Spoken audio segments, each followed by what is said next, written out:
Okay, welcome everyone to the wrap-up event for our projects, Blindness and Media Engagement, Improving Wellbeing through Research and Intervention. Thank you so much for being here today.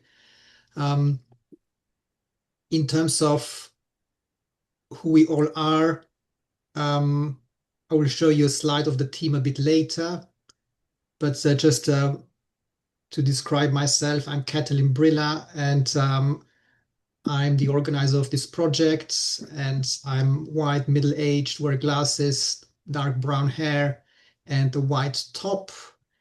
We are going to talk first about the project intro. So I'm going to tell you a bit about the genesis of the project, the phases. Then we're going to hear from Annika about digital inclusion and well-being.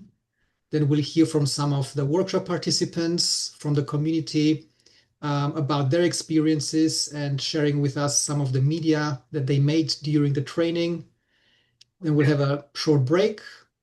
Then afterwards, we'll of the project, the impact on the community. And afterwards, we'll have our partners commenting on the collaboration with us. And then we'll hear accounts from the tutor trainees about their experience. And finally, we'll have a Q&A. And at the very end, we'll give you a few notes about the future of the project. So let me start with the team. So these are the team members. We have here, apart from myself, Professor Annika Zeyen from Royal Holloway, Dr. Jessica Hayton from University College London, Dr. Ankarat Butler-Rees from Cambridge University, Dr. Ibrahim Oh, Emara from sorry. University, and Dr. Kate Jupp from Bournemouth University. So we covered a lot of different disciplines in this project, which was very important for the outcome of the project. So we had people from education, business, psychology, journalism, media, and social work. So very interdisciplinary projects.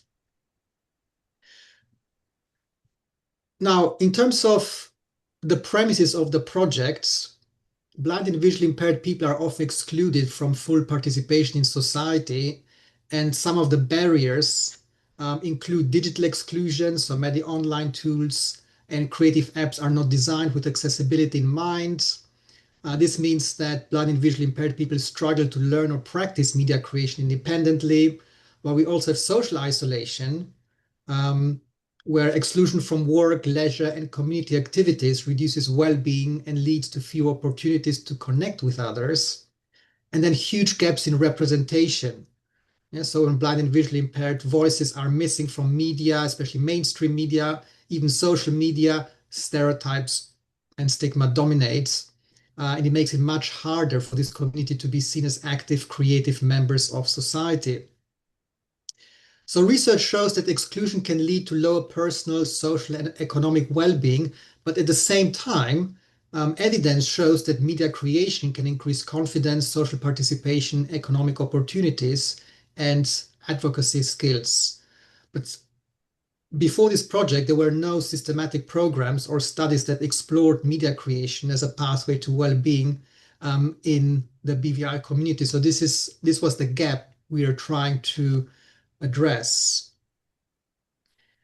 Here on these slides, you have some snapshots from the project, some numbers which I'm going to describe to you. So we had 3 partners, Thomas Pocklington Trust, Beyond Sight Loss, and Dorset Blind Association. We had 16 core participants in the workshops, in the main media creation workshops. We had more participants in the other workshops, but I'm talking here about the media creation workshops, the hands-on ones. We had 2 tutor trainees that acted as peer leaders. In our pre-training service, we had 26 responses, and I'm going to show you some of the data later. And this led to 7 webinars and workshops which were delivered on media preparation, creation, and consumption.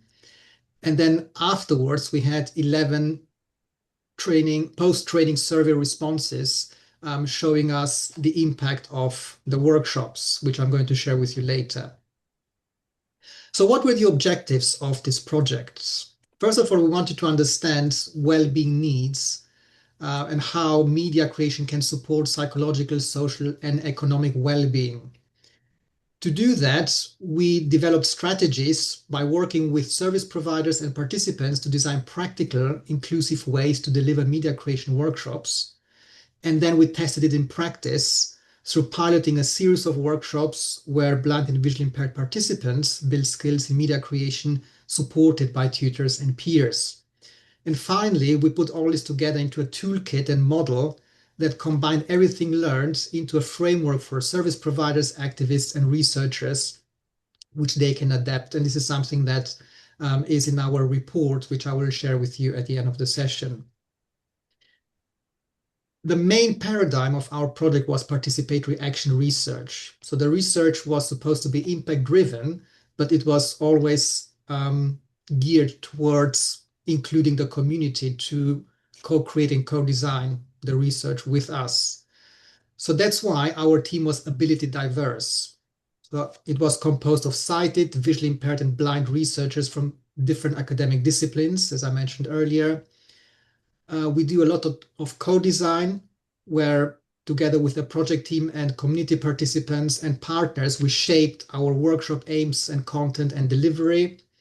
But we also put a lot of emphasis on peer leadership. 2 participants trained as tutor trainees, supporting others and building leadership pathways to support and inspire other people from their community.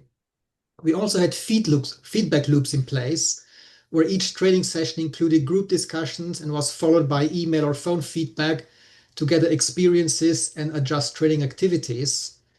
And accessibility was also important in terms of participation, because from app selection to session pacing and workshop materials, design choices were driven by participant needs and lived experiences. So let me tell you a bit about the 3 phases of the project, so you can see what the process was. So we started with knowledge exchange workshops with each partner, in which we listened to the partners and selected community members about what is needed, what infrastructure is existing we can build on, and what obstacles there could be. And then afterwards, we consulted the wider blind and visually impaired community through a survey to find out about needs, wishes, what to learn, obstacles. And I would like to share with you one piece of information from that survey. So in the survey, we asked participants to tell us their proficiency level for the following skills: blogging, photography, video editing, filming, podcasting, Facebook setup, and LinkedIn setup. And the diagram shows here that video editing and podcasting had the lowest ratings in terms of skills. Then we asked them about interests, what they would like to learn from the same skills. And as the graph shows here, the biggest interests were in video editing and filming, which is why our training focused on video editing and filming, because this is what was expressed as the biggest interest, which doesn't mean that future workshop cannot comprise some of the other skills. But given that this project was a pilot, we had to constrain the skills that we taught. In phase 2, we implemented all these insights. So first of all, we designed a general training session and structure, which we did together with our partners, again in co-design workshops. Then we recruited all our participants, the main media tutors, and our tutor trainees. And then afterwards, we delivered all the sessions. During the delivery, we formatively evaluated the training through participant observation, in-session feedback, and feedback loops. And we also gave people homework, throughout which they were supported through email and phone support. For the Dorset participants, the workshops were held online because this was requested. For the London participants, we held the workshops in person. And this gave us good data to compare how it works online, how it works in person, and that's something we can pick up in the Q&A later. And finally, in phase 3, we supported participants in practicing the media creation by setting themselves a final media task. And again, This is where we helped or we offered email and phone support. Then we did a survey which evaluated the impact of the entire training on the participants. And we also interviewed the tutor trainees to ask them about their experience of teaching together with us and supporting the project. So these were the three main phases. And very briefly about the 7 sessions that we did, so you get an overview. The first session was about confidence building. It was a webinar, online webinar. The second was about online safety, in which people learned about cyberbullying, scams, copyright, privacy. Then we had a preparation webinar, which focused on preparing interviews and simple news stories. And then finally, we had our 4 hands-on sessions. So in the first media creation session, it was all about filming and framing and exporting. The second session was about adding music and narration. In the third session, we looked at AI and how to generate graphics and stylize selfies and titles. And then finally, in the last session, we learned more about AI and about promotion and dissemination. And we also celebrated the outcomes by showing media artifacts that people created to each other and describing them. So I'm going to hand on now to Annika to talk about digital inclusion and well-being. Thank you. So welcome from my side as well, and thanks for coming. As you heard, my name is Annika. I'm an academic in a business school, interested and researching disability inclusion, and I'm also an advocate and activist for disability inclusion in my free time. I'm a guide dog owner, and if I have to, very reluctant cane user. So digital inclusion and well-being, that's what underlies what we're doing. And if you could go to the next slide, the first, well, hang on, sorry, my computer's doing very weird things. To the first slide. So what is digital inclusion? Digital inclusion really refers to everyone having equal and full access to digital technology. So that is talking about having access to the internet, but also having access to everything that digital technology can offer us. So that in our case, all visually impaired and blind users are able to shop online as they see fit, create media as they'd like, watch all the movies, stream all the TV shows, do their online banking, have a chat with ChatGPT, and all of those things without facing any barriers. And of course, have the technological devices that enable them to do that as well. So this is about having assistive technology and accessibility features on those devices that let us enjoy the digital virtual world. And this is an important issue for the sight loss community. There are over 2 billion people worldwide who have some kind of sight loss.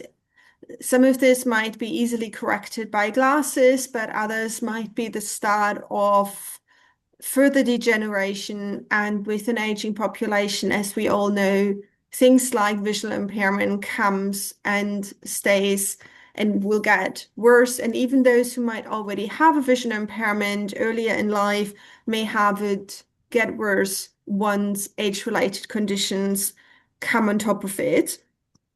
In the UK, some of the latest research or data from the Office of National Statistics show that, for instance, there are about 6% of the population that don't actually have any access to the internet, and that access is generally limited for communities that are older and also communities that are part of the disability community, so where digital inclusion is generally lower. If we go to the next slide, so then we can ask ourselves, why is that? What are some of the challenges? And of course, assistive technology plays a part in that. Sometimes unfortunately more frequently than we would often hope for, there's a lack of compatibility between assistive technology and all the things that are out there in the digital world. So whether that is websites not being screen reader accessible, whether they're very hard to navigate for those who use keyboards to navigate, whether they are flashing things or others that may irritate the way people are able to look at it. So even if they use magnification, the lack of color contrast or constantly shifting things, those tiles, for instance, when they keep moving, might be too fast for people to be able to read them by the time it moves to the next one. So missing alt text so that images are not described. And for those of us who use screen readers, how much fun is it to always just hear image, image, image, or nothing at all? And their entire forms of the digital world being created where the visually impaired community is often not even thought about when we think about virtual reality, augmented reality. There's usually no assistive technology compatibility. And frankly, it's not even considered that there could be an inbuilt audio description, magnification, change of contrast, or anything like that. So that's one of the big challenges. Then the other is digital literacy. So similar to literacy, when we talk about general literacy, so the ability to read and understand, digital literacy talks about our ability to easily navigate digital spaces. That is often lower in older people and in the disability community. This is again to do with the lack of access and that certain skills and certain capabilities may not form part of special education or special courses that are run for the community because the priority might not be on online shopping or streaming on Disney or Netflix or any of those other platforms, but on other aspects such as being able to use word processing software, being able to write emails and so forth. Then we we also then have the challenge of confidence because of the constant lack of access and challenges that come with navigating digital spaces. People often lose confidence in doing and using it in the first place. So if you just imagine if you had lots and lots of experiences where you couldn't transfer money to a handy person after they've done a little fixer-upper job in your house because the online banking wasn't accessible, or you hopefully never had to ended up transferring the wrong amount to the wrong person, bought something that you didn't realize you clicked on, or got through lots and lots of pages and got through a queue while trying to buy tickets for your favorite show and then couldn't buy a ticket because the ticket selection thing was not accessible and you missed out on seeing your favorite artist or performer on stage. And all of that knocks confidence.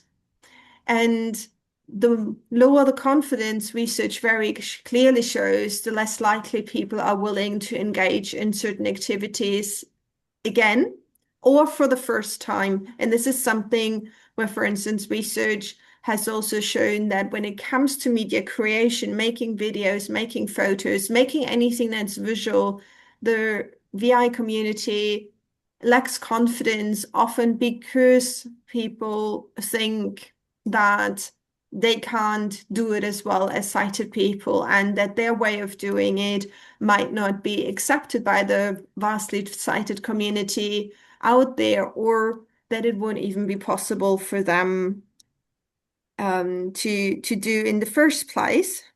And then last but not least, it's then all related skills and capabilities, as well as sometimes the attitude towards it. We see that in certain subpopulations, there is a skepticism towards digital spaces and maybe a reluctance to engage.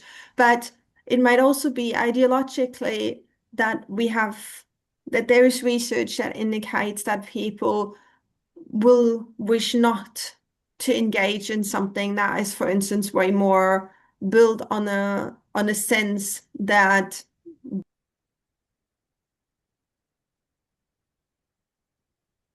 I think Annika just dropped out.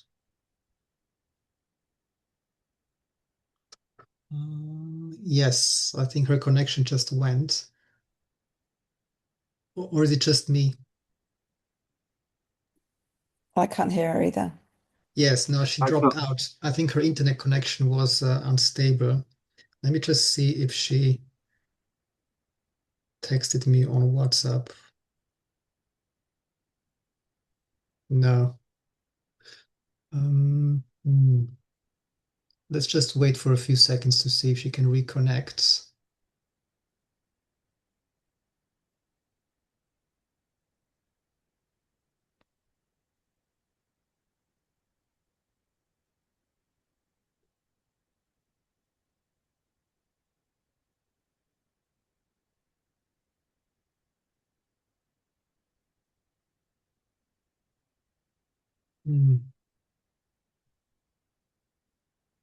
Just going to send her a brief message.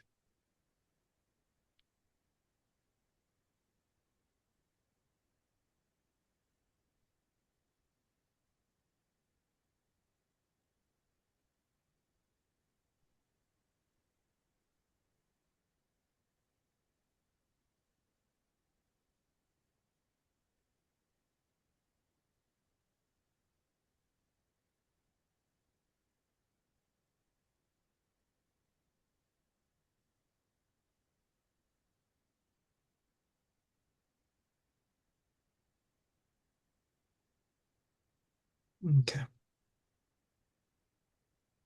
Oh, Annika is back. Hi, Annika. hello, no apologies, I have no idea what happened. No worries. So apologies. I don't know until where you heard me, because it took me a while to realize that I wasn't in the meeting anymore. You were talking about attitudes and then you dropped out. So yeah, apologies. Problems when you're blind and not realizing that your computer kicked you out of a meeting. Yeah, so with attitudes, we sometimes see that there can be, well, research indicates that there can be a reluctance of people based on fears, worries, skepticism about the digital world, not feeling safe online, not being sure how to be safe, and therefore rather staying away from it. And in very rare cases, you can also find a bit of research indicating that people who are VI want to engage less in certain digital spaces because they're so predominantly cited when we think of all the social media apps, or the majority of social media apps, and therefore like to stay away. So there are lots of challenges when it comes to digital inclusion. And if we go to the next slide, we can now make the link to well-being. Yes. And what I've done here, for those who can see, there are like two boxes. I've summarized it in a very broad sense, where one box is sort of the negative impacts on well-being, whereas the right box is potential positive impacts on well-being. There isn't a lot of literature on this, especially when it comes to visual impairment and media creation. But if we go broader and look at digital inclusion as wider and go slightly beyond media creation, there are a lot of things we can see. We can see if people don't feel digitally included, it can lead to isolation. For the visually impaired community, that is, of course, an additional problem, as many are already struggling with isolation. If we think of data that's now a couple of years old, but from the RNIB that, for instance, says that 180,000 visually impaired and blind people who don't leave their house because of fears. If you don't leave your house, you have higher levels of isolation and loneliness. So if you then don't have, you have the online space to maybe compensate for some of this, your isolation and loneliness will be even greater.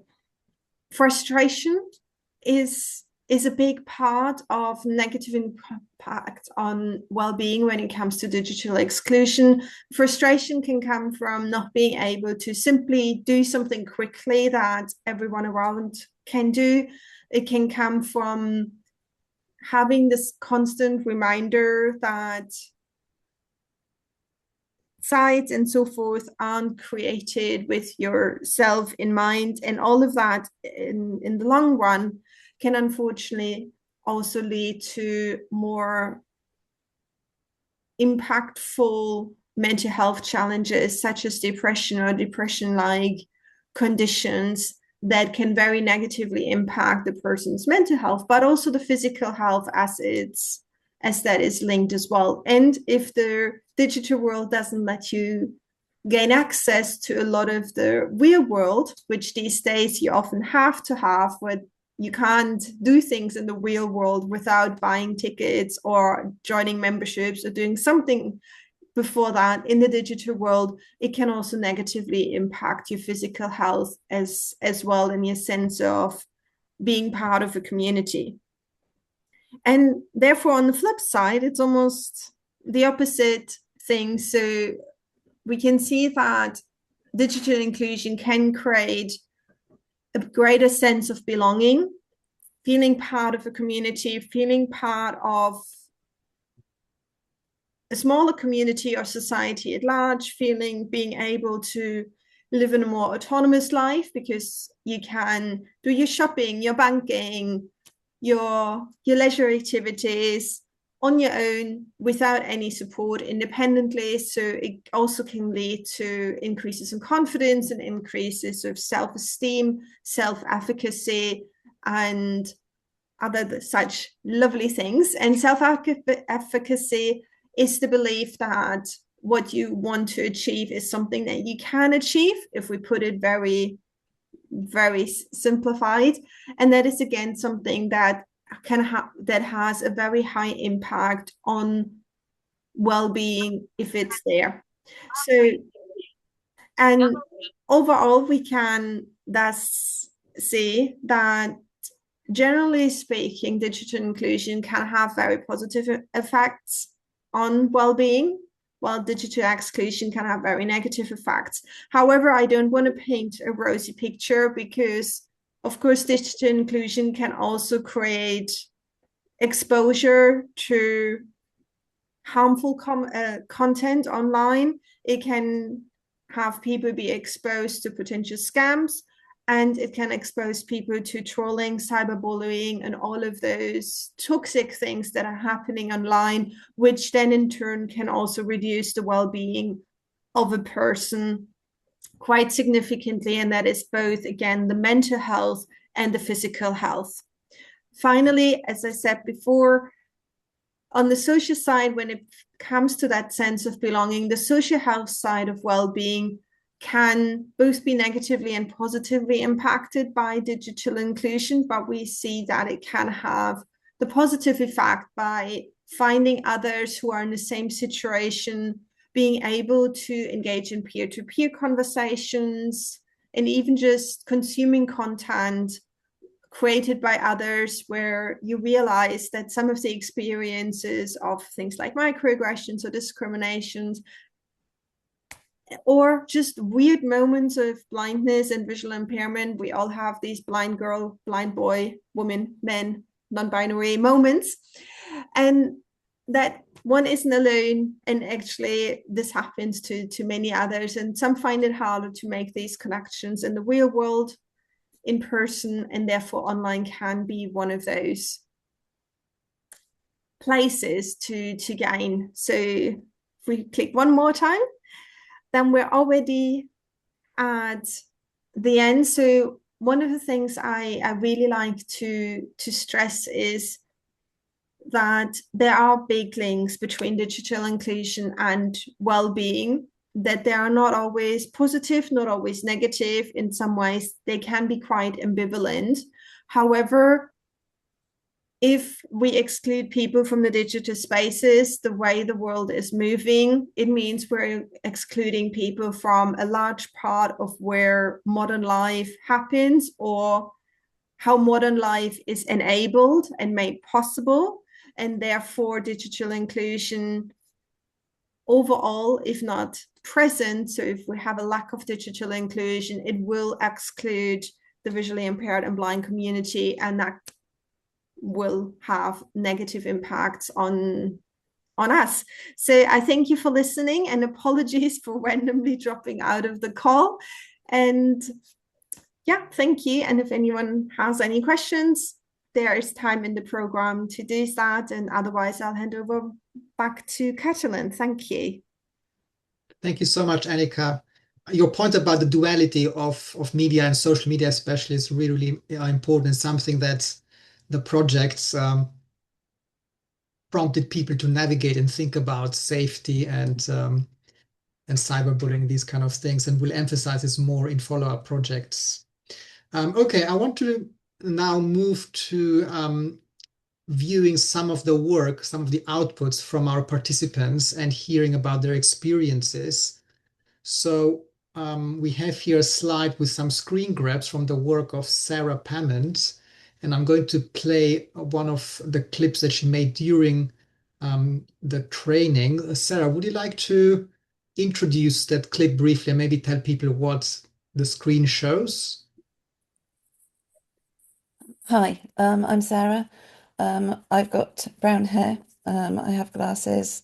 One of them is, one side is fogged out, and that is because I have double vision. I'm partially sighted as well.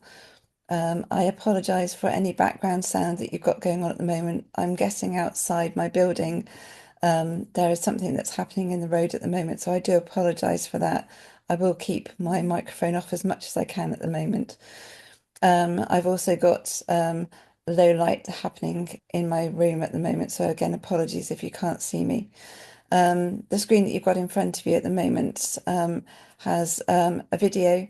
It's me in a characterization, because at the time when I very first started doing this, I wasn't very confident of having me on a screen. And I liked to talk through a character rather than talking through myself. And I was also more confident at recording things. So at the top at the right of the screen, there is a video that I was doing for Refresh, which is actually running through the church website. And I was very confident at doing that. And then in the middle of the screen is my TikTok page. There's actually more of that's available. And you can actually see a video that I've actually done following on from me attending the World Cup. And that's actually had quite a popular response from the back of that as well. So if you want to go and see that, please feel free.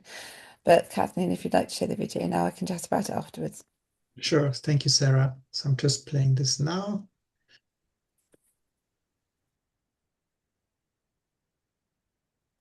Hi, I'm Sarah Pamment, and what is a word that often goes through my head because I can't always think of the correct word that I want to use. It's troubling, it's frustrating, and it's because I had a brain tumour that I had to have removed. It makes me tired, and it also is really frustrating, and why you'll probably hear me pausing a lot. Now, it's not something I've had done recently. It's something that I had done 20 years ago, and it still bothers me now. And it's also a sideline that has caused me to, over a long period of time, become partially sighted.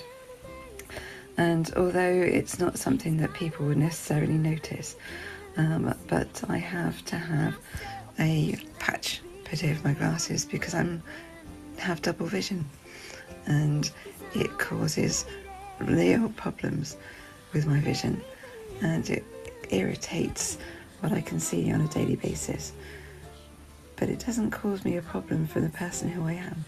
I'm still a very happy-go-lucky person, and the smile that you can see is what is there inside of me, as well as the person that you see from daily basis. So who you see here now is a cartoon, but that cartoon is the person who is inside of me too. So it's been great to meet you, great to chat with you, and great to learn how to use this as well. So as I'm learning from day to day, I'll actually see more of you. So thanks for listening to me. Hi, I'm Sarah. Okay. Sarah, would you like to talk a bit about the video, either in terms of how you conceived it or your general experience of the training, anything you like? So I've been a person who use lots of different types of multimedia. I use the Facebook, I use LinkedIn, but I was never somebody that used a huge amount of video. So this actually gave me a real opportunity to learn to do a bit more.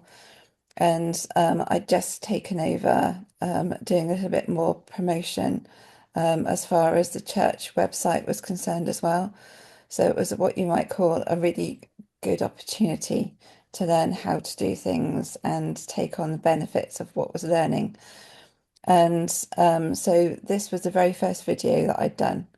The picture that's actually on the screen at the moment, it's got words that are coming along live as I was talking, and the words themselves are boxed in yellow with black on them. And I learnt very early on from the Blind Society that that's the best thing to do, is to have yellow with black writing, so that it's clear for everybody to see and read. And it's one thing that I've learnt, that it's the best way forward for anything that's actually happening live writing, to do that. There's other ways that you can do things to have black and white, white and black, as long as it's bolded and made clear so that people can see it. As we've got at the moment, as long as you've actually got something encompassed in the words, it means it's easier for people to read. So that's something that I've learned. So don't just put up words, make sure it's encompassed so that you can actually see it and make things happen, and it's easier for people to read. In all of the other different types of live websites that you're doing, as you're talking, whichever way you're doing things, make sure that your words that you're talking, if you've got them to be shown, make sure that you've actually got them highlighted so that people can see them and not just the words themselves. So that's really important. I also made sure that although I was in bed, people weren't taking very much notice of that. People highlighted on the fact that there was a face, the cartoon face, and that they would take notice of that. I noticed just at the end, although I couldn't see it properly, that there was a very nice heart that went up. So thank you very much to whoever did that. And it's one of those things that people react to because of what's been seen. And it's not just the wording, it's also because of how things are seen, how you express things, how you talk about things. And so give it your all, give it your best, and be honest. Sometimes you're going to have good days, sometimes you're going to have bad days. And also, it's easier not to make things up. Just talk about who you are, how you are, and then it means you haven't got to then remember what you said the last time. My short-term memory is rubbish, absolutely appalling. So for me to then try and remember what I said last time, I can't do it. So if I was to then have made something up, it wouldn't work. So if I just give the honesty, it's there. And it means that I can't then be found out if I've made something up. It's just open and it's just honest. And it's just the best way forward. Right. Thanks so much, Sarah. This is really insightful, especially about accessibility and text, the way you conceive text. Okay. We are moving now to Stephen Portlock. So, Stephen, are you here with us? Can you hear us?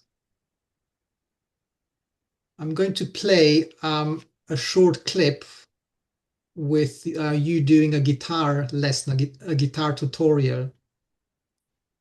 Would you like to say something before that, or shall we just play it? Me you like to speak, sorry. Yes. Hi, Stephen. Oh, hello.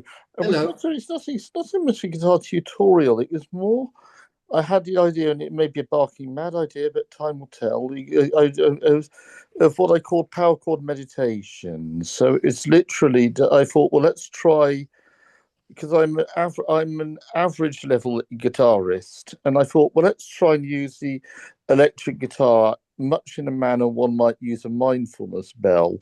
Just literally play it, listen to the reverberations, turn that into the focus of attention, because I do have a regular mindfulness practice. It's something I've had for a number of years.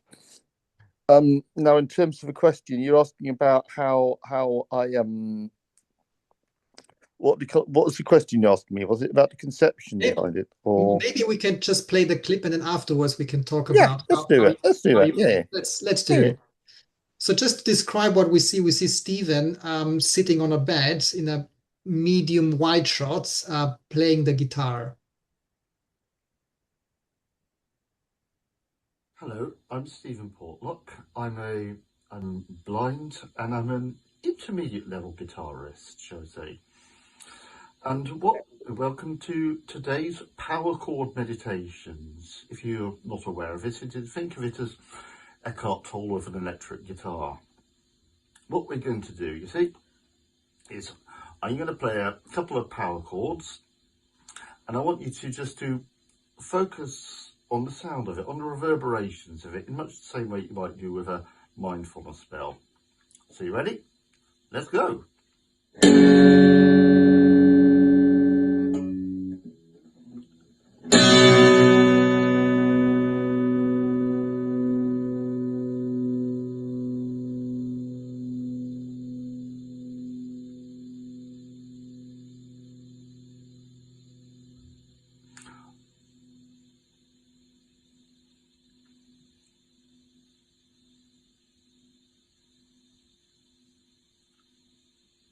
And that's it. So have a nice day. Thank you.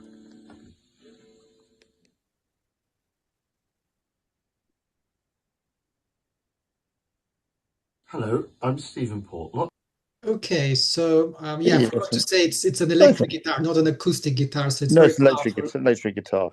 So can you talk a bit about your experience with this training and especially how it's related to your stand-up comedy as well? Sure. Well, yeah, because I do stand-up comedy in my leisure time as well. I've done a couple of friend shows. When I first started on this course, I wondered about trying to create a show reel, sandwiching a few of my stand-up comedy routines together. People advise that might be I probably might need to get someone more professional to do that. But at the same, I mean, as it happened, I did in fact film a couple of bits of me doing little, let's say, minute-long stand-up routines and so on. So how it? Sorry, sorry about that.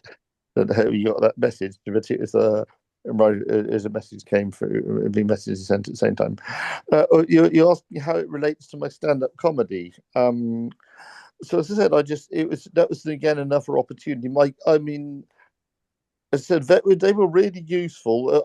I suppose what I'd say is of the participants, I think I was probably the one who had widest the widest learning curve. Um, in that this was I really had not used I mean I used Facebook and so on, but I really hadn't used the camera app at all, or even less to create videos. So it was very much learning from scratch, and it was something that was a really useful thing to do, to learn how to do that, to create the videos, to apply background music. And I mean, what you might not be aware of is in this particular case, I used ChatGPT to create a little logo at the end that says Power Chord Meditations. Explained. We were given template of sort of a template about the sort of about instructions in terms of designing it, and I took that and it's like tweet the text and so on, said Power Chord Meditations, I think in diagonal text, if I remember correctly, and guitar and so on. So I use that to promote that. The stand-up comedy, as I said, again, I did a couple of videos, and again, using ChatGPT, I'd made use of that to create images of myself in various different styles. There was a manga one, there was a Renaissance one, and there's a Cubist image.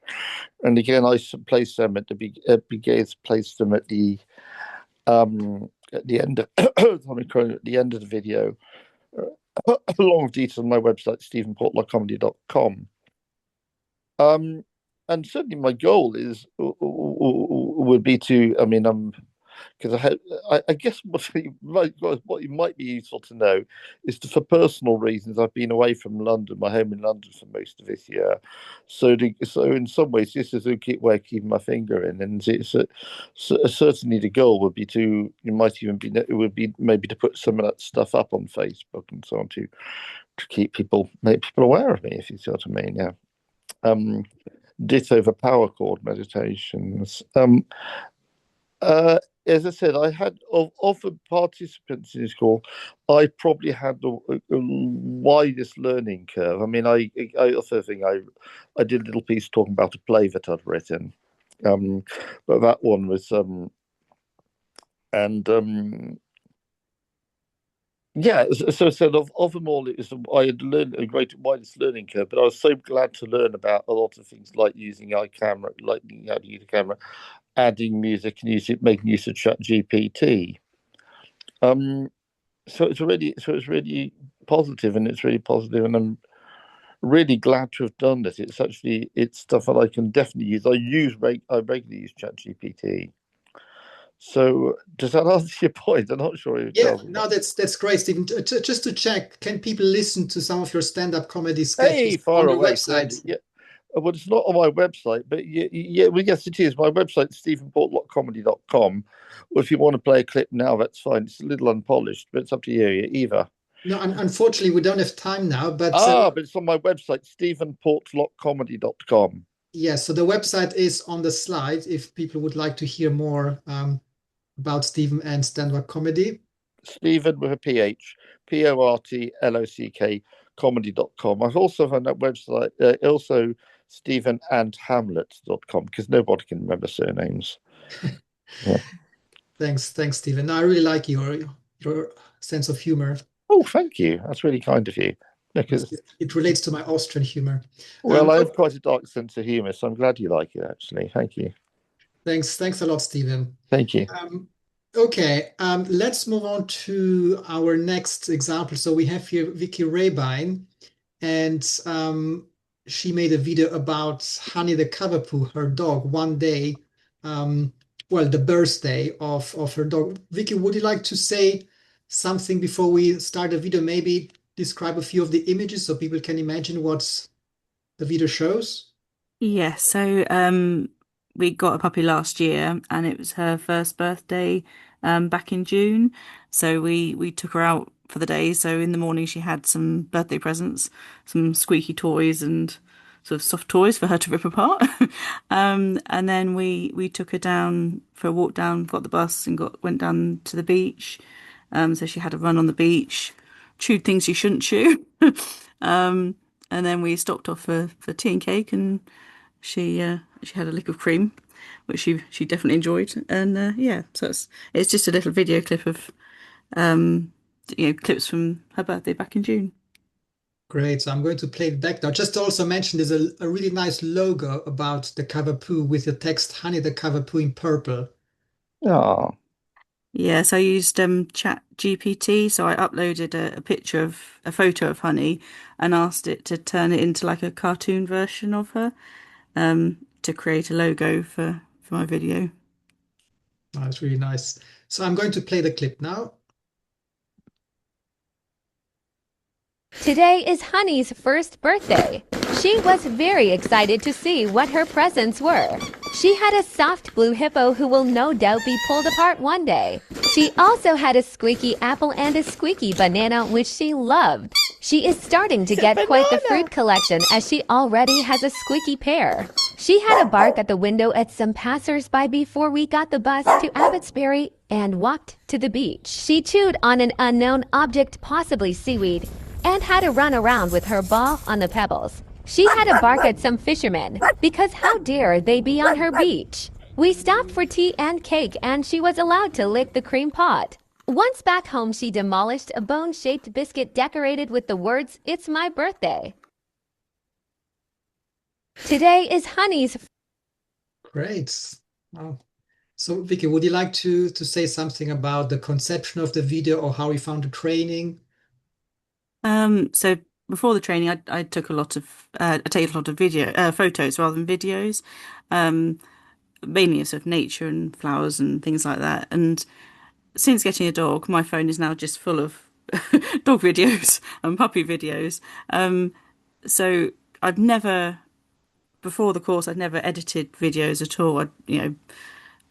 Perhaps crop them slightly at the beginning or the end, was not not how I wanted it to be. But I never sort of edited videos, didn't know how to edit videos at all. And so the whole workshop's been such a positive experience, and great to be part of.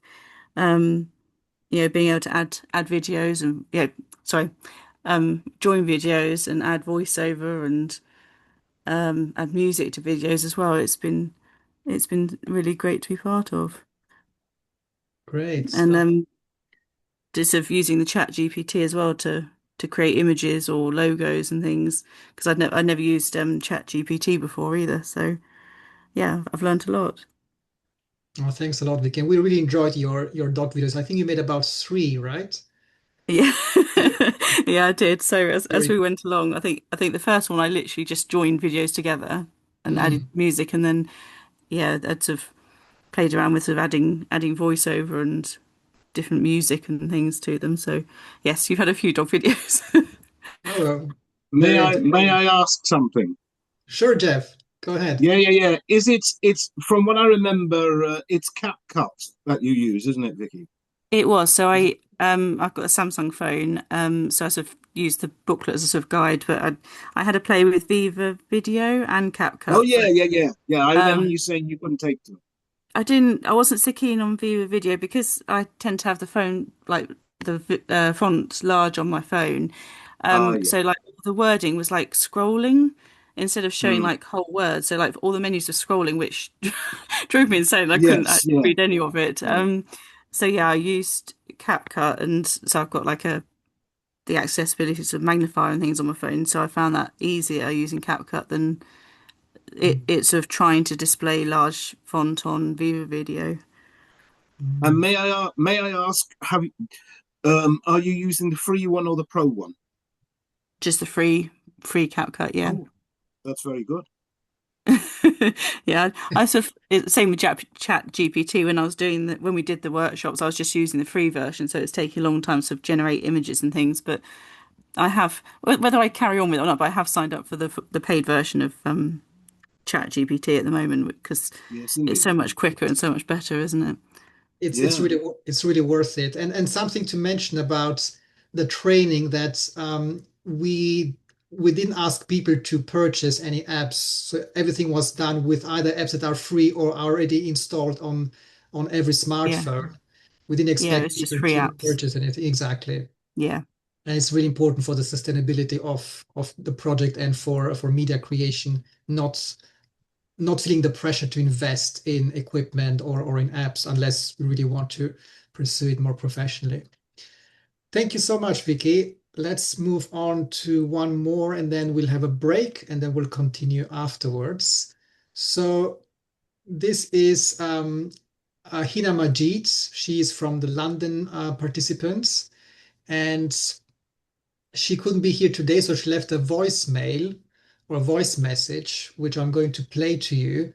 And most of her videos, she created a YouTube channel, and most of her videos are partly ethnographic, walking around, but also partly based on advocacy.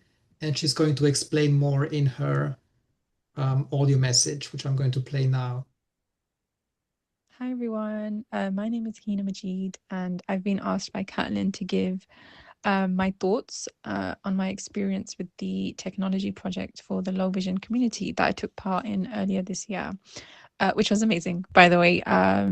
So first of all, I'm sorry that I wasn't able to join live with you guys, but I thought, so Caitlin asked me if I could just say a few just a few thoughts on my experience, because I thoroughly enjoyed the experience. So just a brief introduction about myself. I'm 34. I'm Pakistani, and I'm a Muslim, and I am partially sighted. So I have macular dystrophy, and I live in Barking and Dagenham in Greater London, and I am a carer.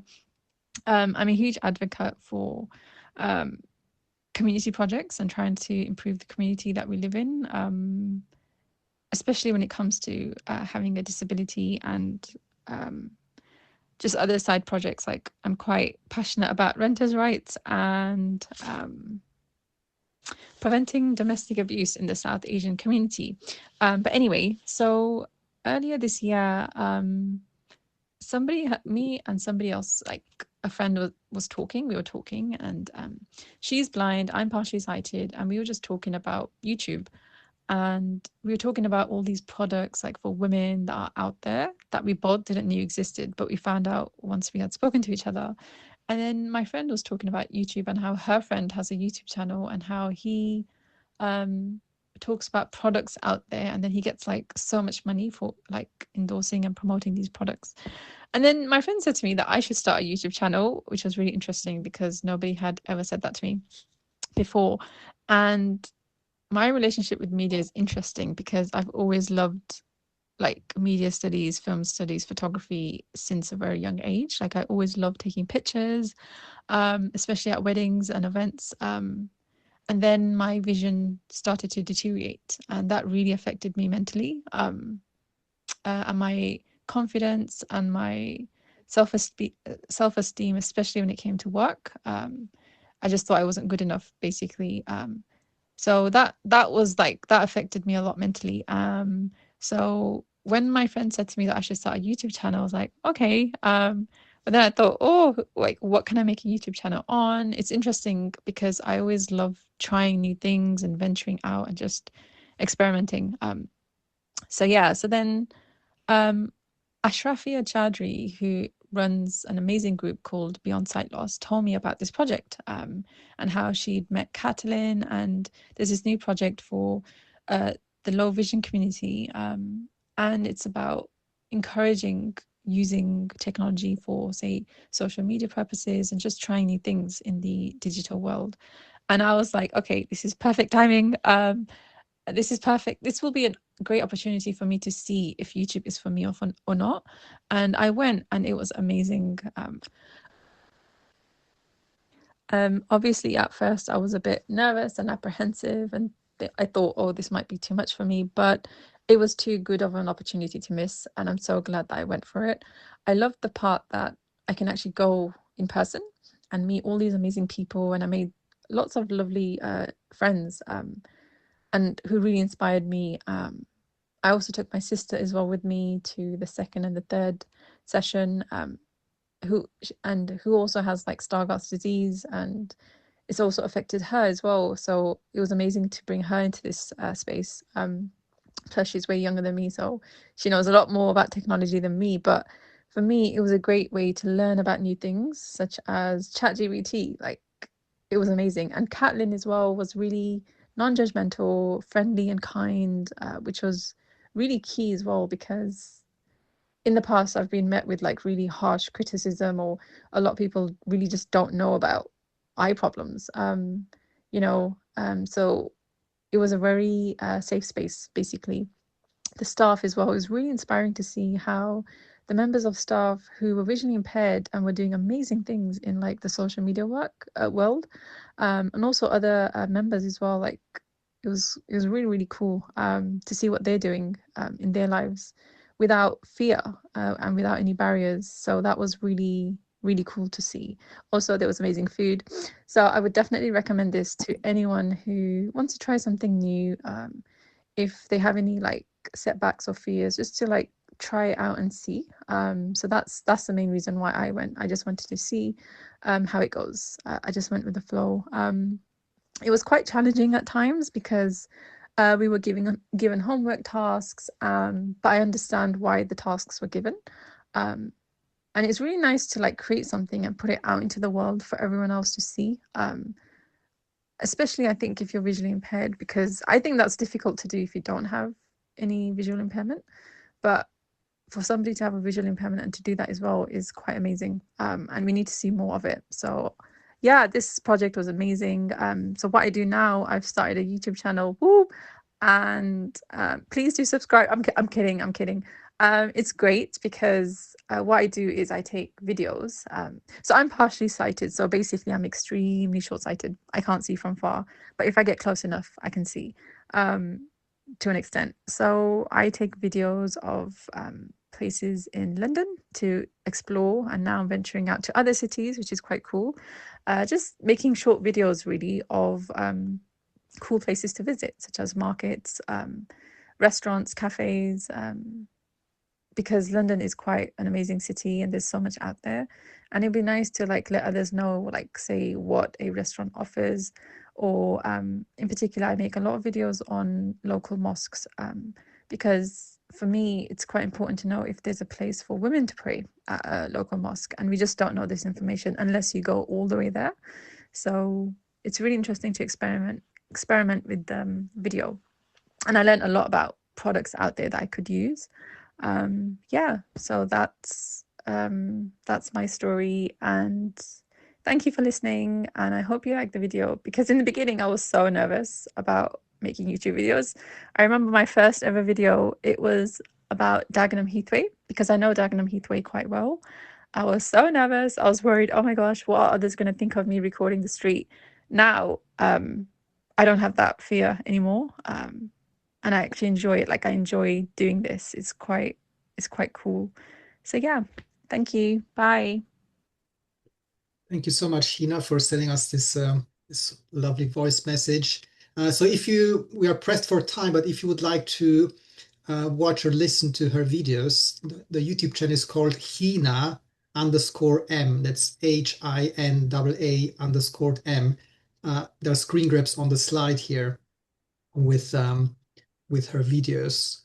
So we are going to take a short comfort break, a 5-minute comfort break, and then we'll continue with Anita and Michelle, and then we'll hear more about the overall impact of the project. So see you back in 5 minutes.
Okay, shall we continue?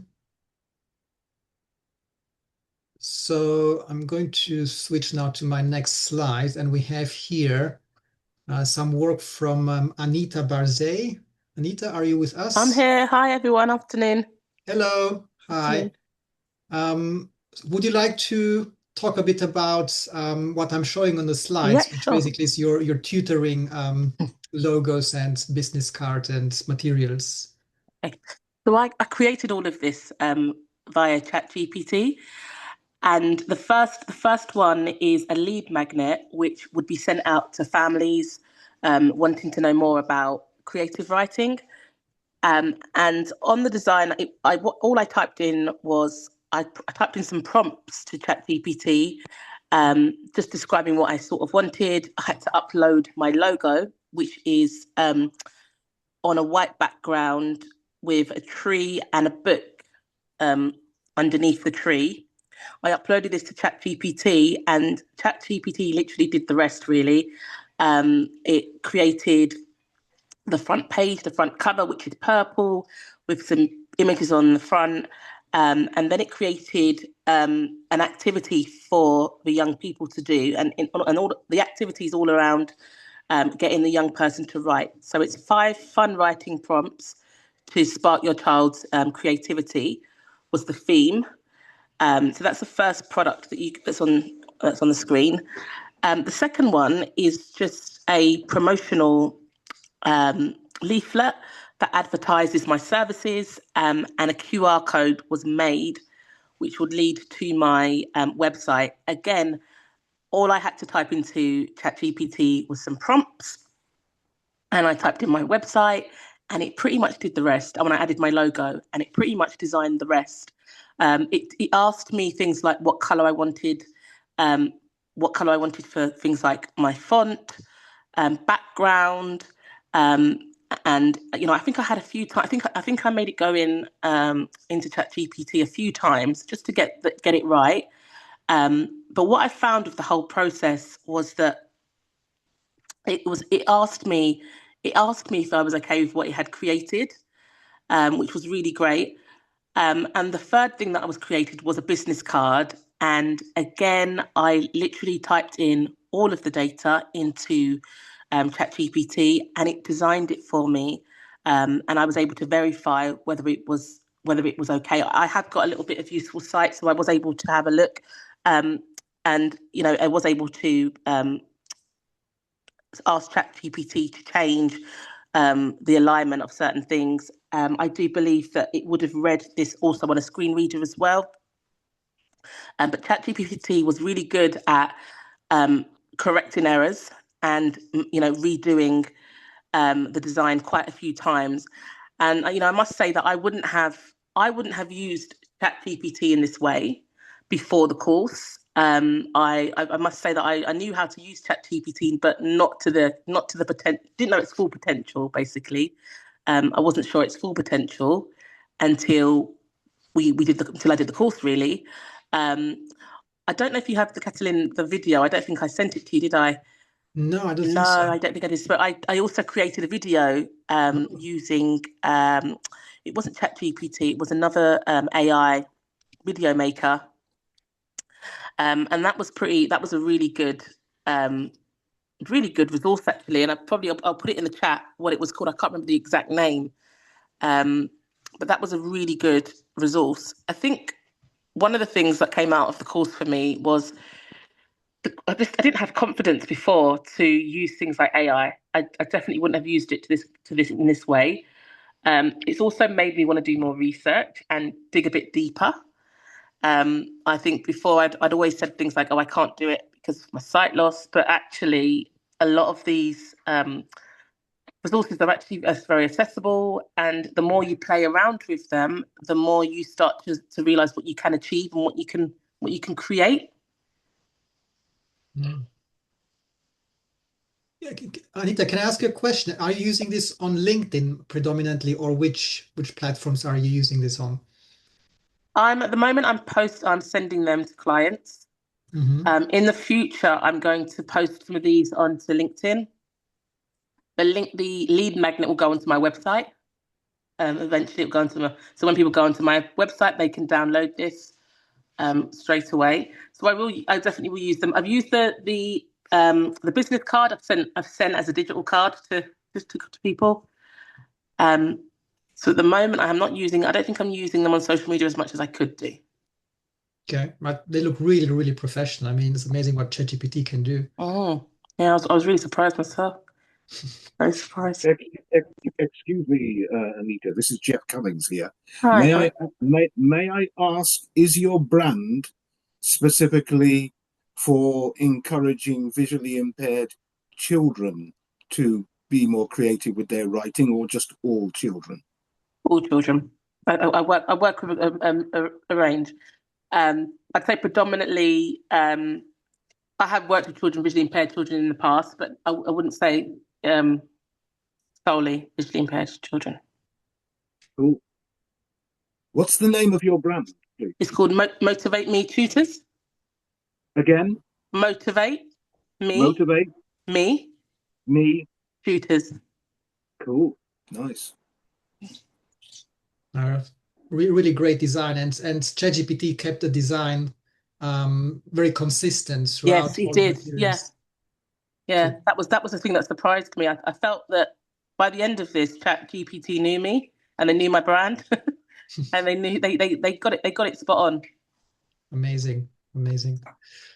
Okay, thanks so much, Anita, for sharing it with us, and then good luck with the business. Thank you. Thank you. Bye, everyone. Thanks a lot. Okay, let's move on to our last example. So we have here Michelle Felix with this logo, Self-Care Zone. Michelle, would you like to talk a bit about it and how you made it, how you found the training helped you making it, and how you're going to use it? Hi, folks. Yeah, I'm Michelle. Before. So my self-description, so I'm a black lady with golden brown skin, long dark curly hair with highlights, and I'm wearing dark glasses with red rims and a black and white dress today. Regarding the workshop, I really enjoyed the sessions. I found them to be challenging in a good way. I had just dabbled with ChatGPT for just as basic writing, sort of day-to-day emails here and there, but hadn't really done anything creative like this. I wanted to create an icon that could be used for wellbeing services, and so came up with this self-care zone icon, which I then added to a video with voiceover. So I was able to produce this thanks to the manual that was provided on the course, just following the instructions. I found the manual to be really, what was good about it was that, it was indicative.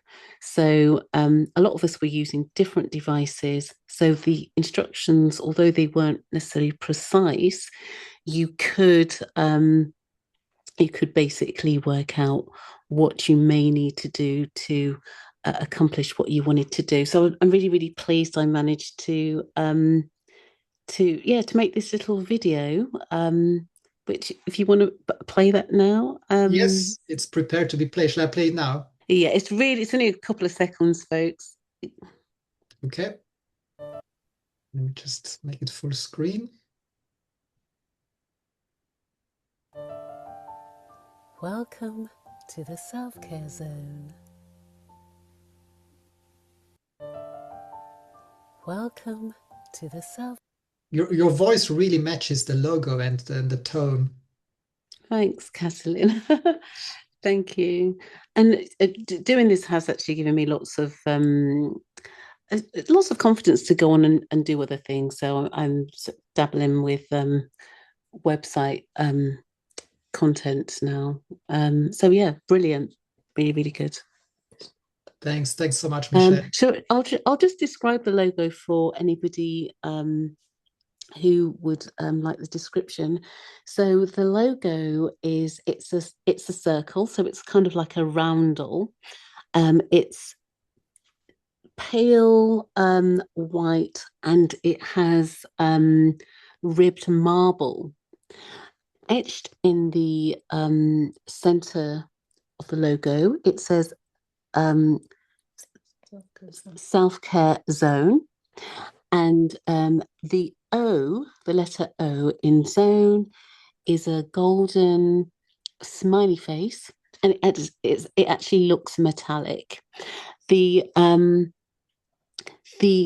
roundel itself is framed with a gold metallic rim as well. So it kind of gives, for me, I really wanted to create something that felt luxurious and relaxing and special for, when we take time out for ourselves. So yeah, self-care zone.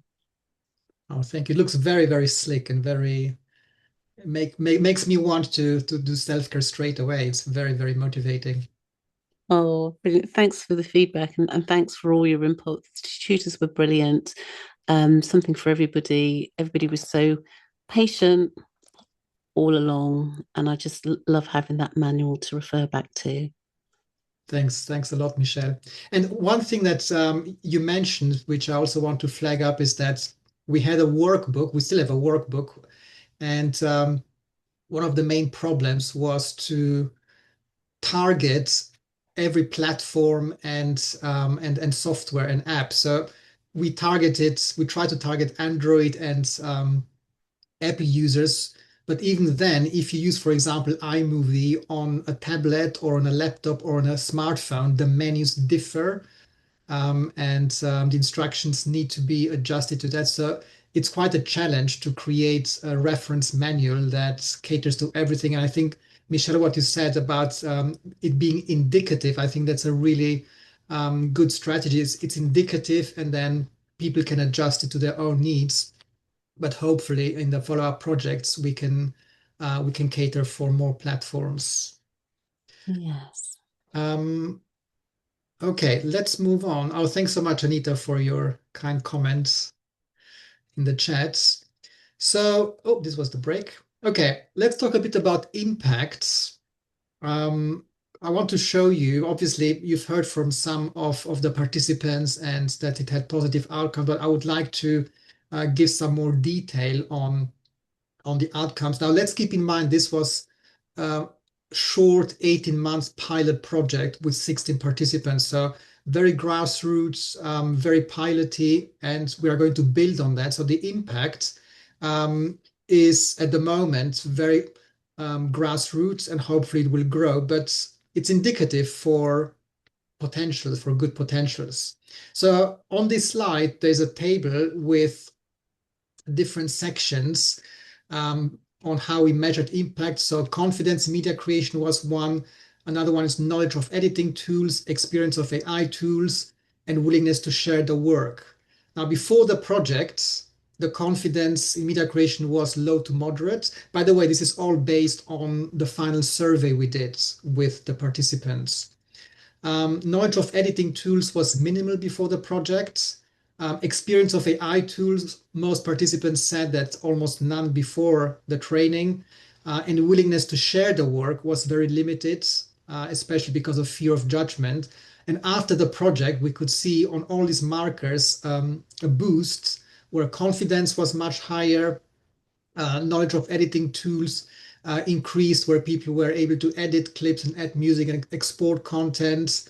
In terms of AI, several used, as you could see before, AI, ChatGPT, for example, not just to create graphics, but also to help with camera framing. We used a really great app called Seeing AI, which describes to you what the viewfinder of your phone sees, so you can prepare your compositions and know where you are in frame, if there are any other people in frame, what else is in frame. And after the project, a lot of people, most of the participants felt much happier to share their videos on social media and publicly. So let's go into some details. In terms of the skills, we measured basic filming, editing, audio layering, graphics integration, and AI experimentation. And 89% of the participants reported a significant skills gain. The biggest gain, as this graphic shows on the slide, was in basic filming, followed by editing, audio layering, graphic integration, and AI experimentation. And we have here a nice quote from one of the participants saying that before I only posted photos, now I can crop and join videos, add music, voiceover, and even graphics with AI. The next impact outcome was confidence. So 100% of the participants experienced a confidence boost. The graphic here shows that at the beginning, the confidence was low, but then after the project, it increased.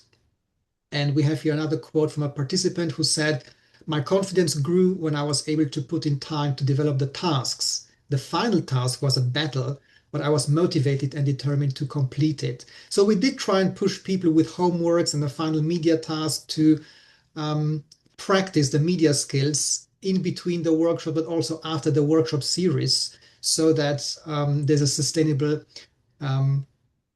skills development and skills acquisition. And you could really tell from the final outcomes that that was the case.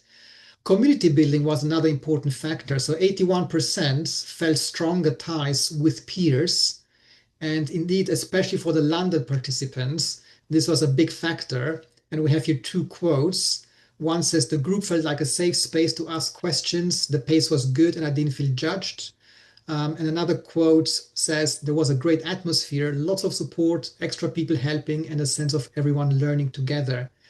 And the last impact factor was employability. So as you could see with Anita and Stephen in particular, 34% of the participants linked their skills to advocacy, employment, or volunteering. So scope of employability. And we have here three quotes relating to that. So someone said, "I'm wanting to create more content using AI to help grow my business." Another participant said, "I have to create something for my LinkedIn profile. This will help me to get a job." And another said, "I would like to create graphics for my website. It's for professional purposes, an accessibility service for BVI people." So we had a wide range of usages for media, some personal, some advocacy, some business related. And this was very important for us, that the kind of media usage is driven by the community, not us imposing certain tasks or what to do, but rather letting people decide how they want to harness media creation for their own purposes. And finally, agency, something which shouldn't be forgotten. Agency in a sense of independence. So two quotes show this impact factor. So one person said, "I love being independent and I was proud of my final video with music and a logo." And another person said, "I feel positively inspired by what I have achieved as a result of encountering these workshops." Okay, let's hear something from our partners. So our partners were really instrumental in us putting together this training and helping with advice and feedback. So shall we start with Leah from Dorset Blind Association? Could you tell us a bit about your experience of collaborating with us and maybe the outcomes on your members? Yes, definitely. Yeah, I was really excited when we first chatted, Catalin, about the project, because you are highlighting all the areas I've been campaigning and fighting against for many years, about how a lot of people that I help have poor mental health. And those people are just like everybody else in the world. We all want and need the same things. But there are these barriers in the way that are stopping my client base from accessing.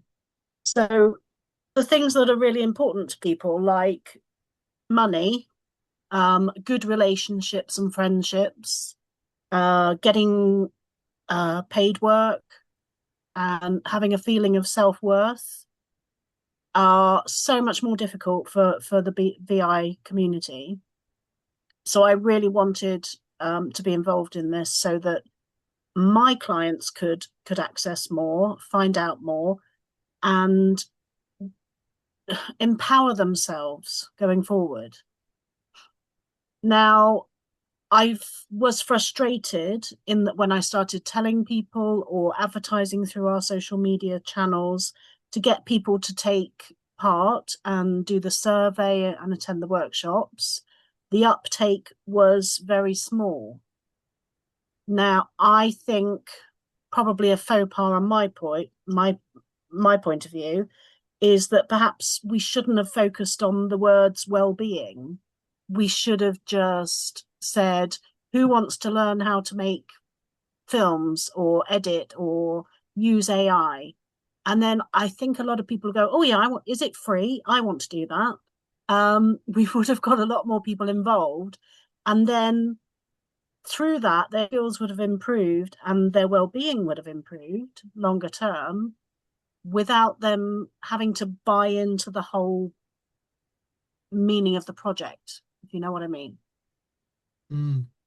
I was also frustrated in that I did contact 2 other sight loss charities and ask them to promote, and they didn't, because their reach was wider. We could have got a lot more people involved.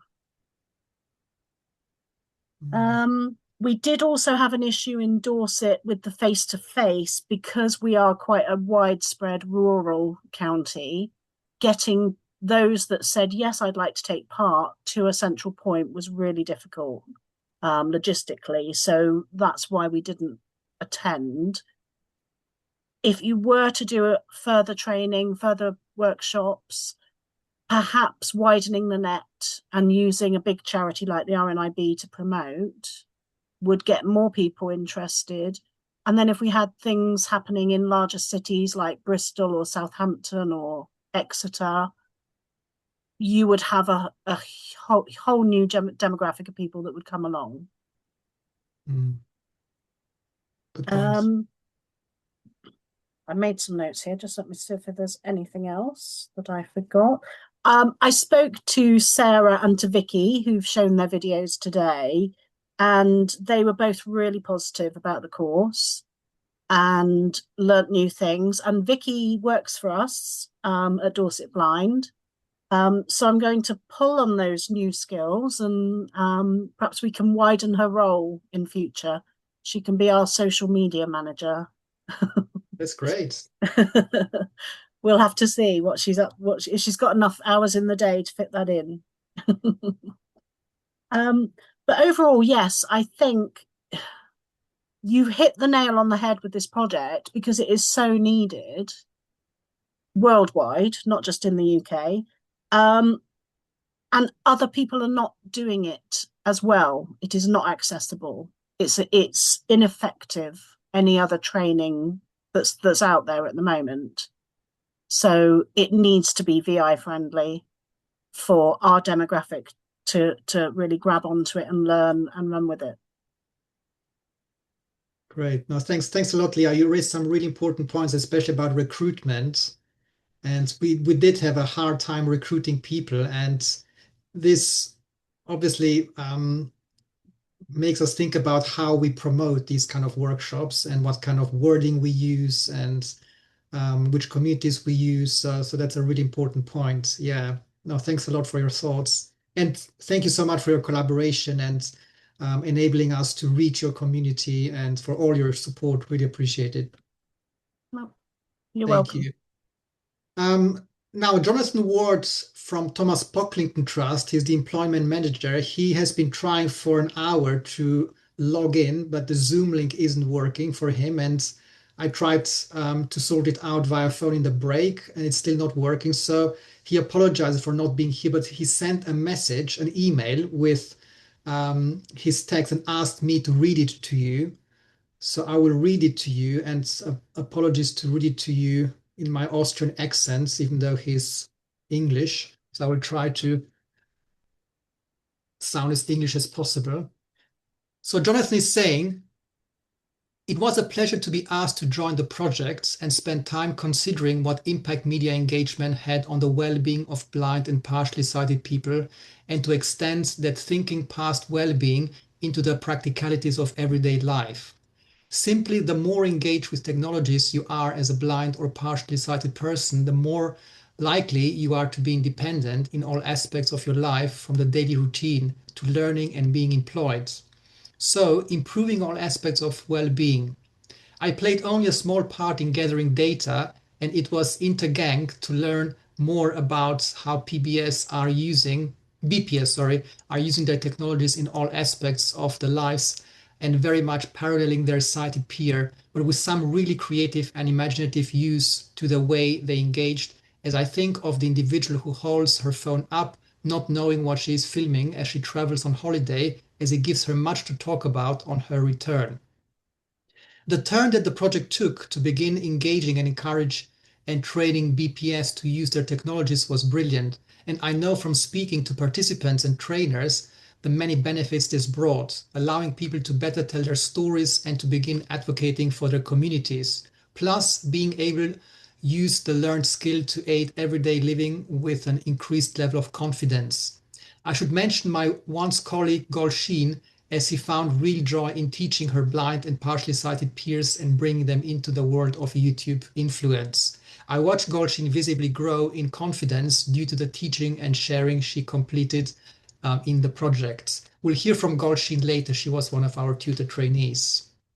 So thank you very much, Jonathan. And then Ashrafia Chowdhury from Beyond Sight Loss, she couldn't be here today, so she sent us a voice message as well. So I'm going to play that voice message. I'm really sorry I can't be there in person. So I just want to say a massive thank you to Catalin and the team. It's a privilege to be asked to be a part of this amazing work that's been going on. I've thoroughly enjoyed it. It's so great to see that people are interested to work and support visually impaired people. So I am one of the co-founders of Beyond Sight Loss. I'm also visually impaired, and I know how much this has meant to the participants to be a part of these workshops. I know a lot of people have gone away with a lot of skills and knowledge, and by doing these workshops, and skills that they can use in the future, and the confidence is given to the people that participate. Catalin, along with some of the participants, came along to the last Beyond Sight Loss members meeting, and they were able to exhibit the amazing work that they have learned and shared and what they've produced. So me personally, you know, I've been engaged with the work right the way through. I've felt supported. I felt I've been heard, and it's just great to see how this has developed. And I just want to say a massive thank you. And I'm really looking forward to if we can secure some more funding for this work and give other participants the opportunity to take part in this amazing work, because as we all know, social media is something that's more and more out there, and it's a nice way of getting the work and exhibiting just how much visually impaired people, you know, contribute to society. And it takes away those myths and stereotypes that people might have, which is always great. So I'm going to leave it there and just say a massive thank you to Catalin and his team and everyone that's supported on this piece of work. And I wish you all a lovely Christmas and a happy new year. And I'm looking forward to the next steps of work coming forward. Okay, thank you. I'm really sorry. Thank you very much, Ashrafia, Leah, and Jonathan, for your great collaboration and support, and also trust with your members. We really appreciate it. And we're looking forward to partnering up with you in the future for the follow-up project, which I'm going to talk a bit about more at the end. And then we have our tutor trainees that would like to to hear a bit about from. So these were two community members, one from London, one from Dorset, Golshin Krona from London, Jeff Cummings from Dorset, and we asked them to help us with the teaching and at the same time also honing their teaching and tutoring skills, which then they can give back to more people in the community. So we have Jeff here. Jeff, would you like to talk a bit about your experience being on the project and tutoring and trying out new technologies? Yes, indeed. Hello, everybody. Yeah, my name's Jeff Cummings. I'm a 57-year-old black guy, and I've always been into media. But getting the opportunity to work with other people and to work with Catlin and his team on a project as exciting as this, well, I jumped at it, get that. And what I do myself personally, I have a YouTube channel, TikTok, Insta, usually all the full set. And I'm into film and I'm into tech. And this project encouraged me to really kind of like stretch out and try some new things. So I've mentioned drones in the past, which I have a couple of drones, but I'm just going to give you a good example of this is exactly at this second, I am wearing Meta frames, the Meta Ray-Ban frames. Now, I know everybody's heard of Meta Ray-Ban frames. These are these brilliant glasses now, which are linked to AI that enable you to shoot videos, take photos, and do lots and lots of things. Now, I've started using these in my videos now because of the incredible usability of actually having something like this, a brilliant device and a tool like this. And I have to probably say, if it wasn't for this project, I maybe wouldn't have been so enthusiastic to get a pair. But I got a pair of these, and these are brilliant because you have the AI, which is Meta AI, and Meta AI is very good. They're always updating them regularly, and you can do for a visually impaired person. These are absolutely perfect because you're wearing them on your face. So, for example, if you wish to take a picture of something or somebody, you're looking directly at them generally anyway.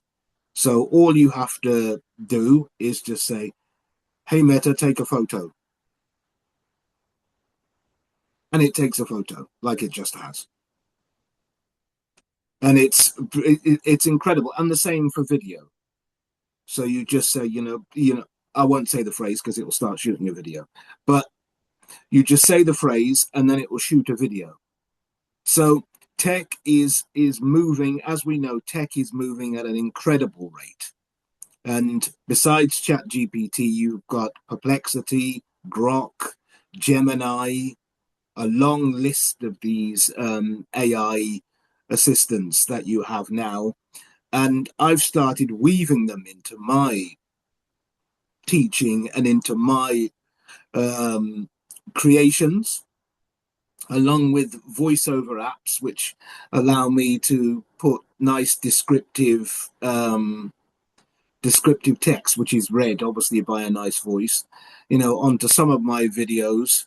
And I even create imagery now. So even today, I did a couple of things where I went on to, one was on Perplexity, the other one was on ChatGPT, where I created a couple of images for my TikTok videos. So this project is brilliant. I look forward to the next. I really look forward to the next if we get an opportunity to go a little bit further and advance the project and get lots more people interested, because this is brilliant. And as I said, we have Meta frames now. There are so many things that are out there. If and even just going back to just mentioning drones, even the drones now speak. So if you go for the top drones, and they don't cost a huge amount of money, well, it's a drone, so you're talking a couple of $100 or something like that, even they can speak. So there are possibilities, and they have satellite navigation. So even a totally blind person can fly one of these things, which they couldn't do, let's say, 3 to 5 years ago. They wouldn't be able to do it, but they can do it now. And they all have cameras, 4K cameras, and you can do so much. So I would say 100% a personal thank you to Kathleen and your team. And I look forward to when I get the opportunity to get involved again. Thank you. Thanks so much, Jeff. Your passion is really contagious. We had a lot of discussions about teaching, about films, about video making. Yes. I really enjoyed all our interactions. Yeah, brilliant. And since then, I've acquired some more gimbals and tripods and all kinds. This is great stuff. It's great stuff. I was interested in if any of the other participants, if any of them are still here, or how many of them still, whether they've been interested in the Meta Ray Bans or whether they've managed to acquire any. Sorry, not taking up your time, but I was just interested. Yeah, if you want to leave it for the Q&A in a moment. Yeah. Okay, yeah. But it's a good question to ask because it's something quite new, and I think it's an important one to keep in mind. But let me just, before we do that, before we enter the discussion, the Q&A, let me just play back Golshin's voice message. So Golshin unfortunately can't be here today. She's actually in India at the moment, and she recorded a voice message for us about her experience as a tutor trainee. So just to give you a brief description, we see her here on the slides on the left-hand side teaching. She has a yellow top. She is in her mid-20s of Southeast Asian complexion, and she has long black hair. So I'm going to play her voice message. Hello everyone, my name is Golshin Krona and I was working as an employment coordinator at Thomas Pocklington Trust. I started through as an intern and where I supported clients into their employability skills, which would involve CV writing, cover letter, and providing links to where they could seek further support when it comes to employment. And there, from my team, Jonathan saw my passion in content creation. So I do TikToks, Instagram. I love creating content. As being visually impaired, I feel there's nothing that could be a barrier when it comes to content creation and into this and exposing myself into this digital world. So seeing my passion, Jonathan introduced me to Catalin, who was the lead in this project, where I started supporting Catalin in this project. And to be honest, this project has been very close to my heart, because not only I've gained a lot of knowledge, but also supporting others with similar experience in the visually impaired life was a great sort of adventure for me to grow myself and also see other people growing. So in this project, I supported participants in learning different areas of digital editing. So that would involve, for example, editing videos, recording videos, and seeing them grow, not just in their digital creations, but also in their confidence that being as blind or visually impaired, you could edit, you could trim the videos, you could record the videos. So helping them learn different tools and apps that are there in this digital world. So supporting them in that world, and also learning myself with different apps and tools available in digital market for visually impaired. And it was like a great experience to understand all the tools and apps, and then how it could make life easier and expose ourselves in this digital world. So it was a great experience overall, supporting participants, teaching what I know and learning from others, and working in this team. it was great. And my message to all would be, please do not stop on seeing visual impairment as a barrier in this digital world. There's nothing that could be impossible when it comes to learning and growing. So my message would be, please expose your passion, seek support from where you can to actually enhance yourself, skill yourself to do that work. So yeah, thank you so much everyone for listening. And yeah, thank you so much, the team and everyone. Thank you. Okay, thank you so much, Golshin and Jeff, for all your support throughout the projects. Before we go to the discussion, let me talk a bit about the future of the projects. So we have a website. You see here the website on the slides and the web address. And we are also currently finishing a project video, a 2-minute video that explains the project in very accessible ways and very graphic, with a lot of graphics and animations. And we are also finishing literally today a report, a 50 pages report with all information from today, everything I showed you on the slides and more about the project. So all this will be on our website.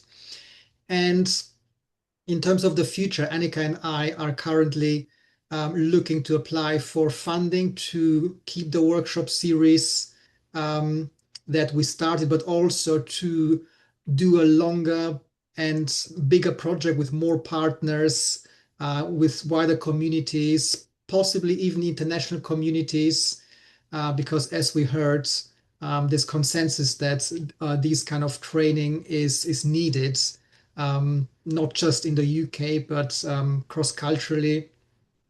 So that's where we are at the moment. We are looking for funding opportunities, but we'll also, in the meantime, work with other charities who were not on board on the first project, like Croydon Vision in London, to give some workshops there for their members. Okay, we also have a Facebook group called Blindness and Media Engagement, where we post updates about the project. We have a repository of links to tutorials, how to create media, especially for people with blindness and visual impairment. People post their work and feedback. Jeff has posted a lot of his videos there, so please feel free to join this group. And I'm going to switch now to the Q&A, and for that I'm going to stop sharing so we can see the whole screen. So are there any questions to anyone who is still present? Questions, comments? Is Stephen still here? Stephen. Or is he gone? Yeah, Stephen is still here. Hello, Stephen. How are you doing, sir? Yeah, I'm still here. Hiya. I was very, very interested in your power chords for meditation. Thanks your for video that. there. Yeah. I would like to ask you, have you ever had anything to do with singing bowls? With what? What's it called? Singing bowls. No, I haven't. What is it? Singing bowls they're Tibetan singing bowls. I don't know if any of the other you guys have heard of them. Yeah, Yeah, they are bowls which are tuned, and a lot of the Tibetan monks use them in order to do exactly what you're doing. Now, I can literally give you a demonstration. I've got one here. So you got a singing bowl, awesome. Now you can all hear that. That is a very small Tibetan singing bowl that I have in my hand. We couldn't hear it, Jeff. Yeah. Now, it's these. You can do different things to them. You can make it singing other ways, where it will do more like a droney tone, a continuous droney tone. But I was interested, just not to take up all the time, but I was interested, Stephen, whether you know, with your power chord meditation, maybe in conjunction with a Tibetan singing bowl, you know, you could really create some great work there. That sounds a really interesting idea. I mean, I don't know, because I mean, but have you heard of a band called Sun? SUNN. They're famous for how loud they are, but they're the name does ring a bell. Yeah. SUNN Sun. Yeah. It's kind of, I think Brian Eno turned up to 20 in terms of volume and on electric guitar. So it sounds like that sort of thing. I have to admit, I couldn't hear the singing bowl just now. So, but there's a spiritual bookshop in London. I'll try and see if they have any. Yeah. Yeah. I think you would enjoy it. Yeah. By the way, since you're on the line, because I was going to ask you, you infused about the Ray-Ban glasses that can film. Yeah. Now tell me, once you filmed, what do you do in terms of editing? Then do you link to the phone or now? It's interesting that you say that, Stephen, because I have now. Not everybody has an iPhone, so the first thing you do with the glasses is you pair them to your iPhone.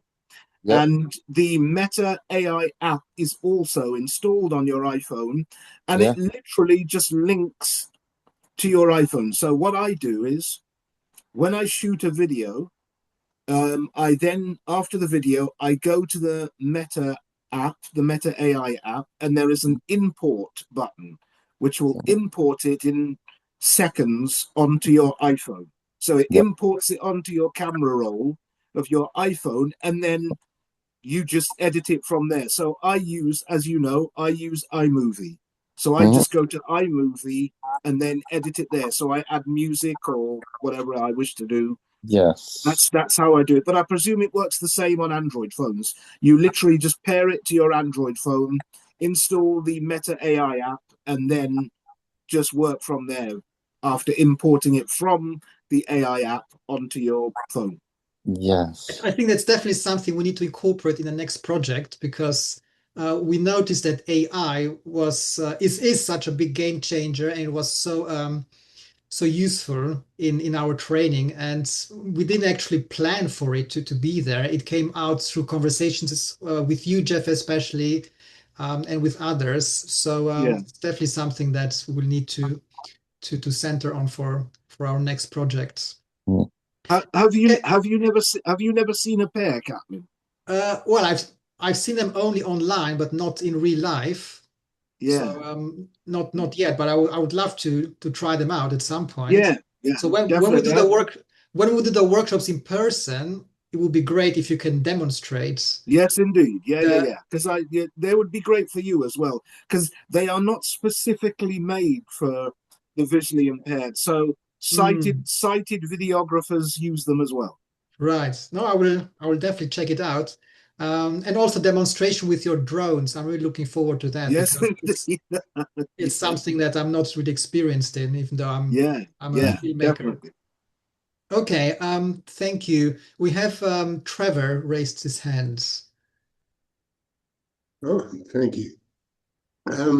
Listen, I was actually invited to, suggested I join this meeting today by Massimo Salvato, who's a filmmaker.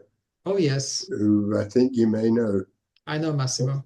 You know Massimo, right? Well, I work closely with Massimo because well, first of all, I'll introduce myself. I'm a disabled person, and I'm a white guy, and I've been a full-time wheelchair user for 30 odd years, or over 25 years. And I employ disabled people, but I'm a director of Disability Wales. And earlier on, I forget the name of the young lady who was doing the presentation at the time, was having trouble reaching out to people to join her research. Well, you know, like contact Disability Wales, we can put it out to our members here in Wales, because we've got probably tens and tens and tens of people who are blind or partially sighted. So we can help you there. That would be great. Also, I run an international aid agency that supports disabled people in difficult situations worldwide. And Massimo actually went out to Kenya last year to film members of our FUSA project, our FUSA initiative, which FUSA meaning opportunity in Swahili. And we support disabled people and their families in the remote regions of McKinney County to actually be able to sustain their future livelihoods by providing a means to trade and be able to sustain their futures by independently be able to sort of sustain their livelihoods, because there's no welfare in that part of the world. And I've sent a link earlier on the chat to a film in which Massimo filmed quite a lot of the footage for it, which was shot in Kenya. The actual film was amazing. Last year we ran a sharing cultural diversity project here in Newport in South Wales, where I'm from. And when we had somebody came to view the presentations, they were interactive presentations, went away and made this incredible video for free and gave us copyright to use it. And because and I think it'd be useful for some people here, because who are in this particular meeting, because there's a lot of blind people in our FUSA initiative.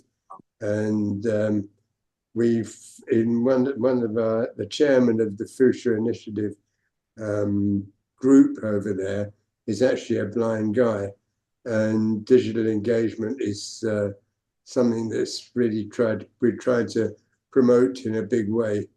So if anybody here is involved with any African projects and wants to sort of like interlink, well, that could be a good thing. So look, I've really enjoyed it today, and I'd love to be invited along for future engagement in the project, because it sounds amazing, and I've really enjoyed it, and I've learned an awful lot, and I love learning. So. Thanks so much, Trevor. You may want to check out an HRC project I worked on in East Africa about media and advocacy and disability. I put the website in the chat, youth-disability.org. I've been watching it. Great. Yeah. And we collaborated with a local charity called Ed International to support people with disabilities to make videos and do social media courses for advocacies. And now Annika is working in Kenya. I'm working on a project in Kenya. So definitely there's this points of collaboration there for sure. Well, that could be brilliant for all of us, I think. Yeah. For sure. Okay, I'm just aware of time. So are there any other questions or comments?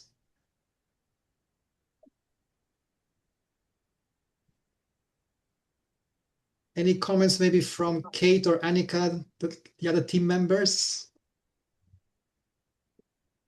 Just a hugely brilliant presentation, and just so lovely to hear examples of what people have learned and their stories and their journey and the impact all in one kind of condensed session. Yeah, really powerful, and a real privilege to be part of this, and look forward to future projects. Thanks a lot, Kate.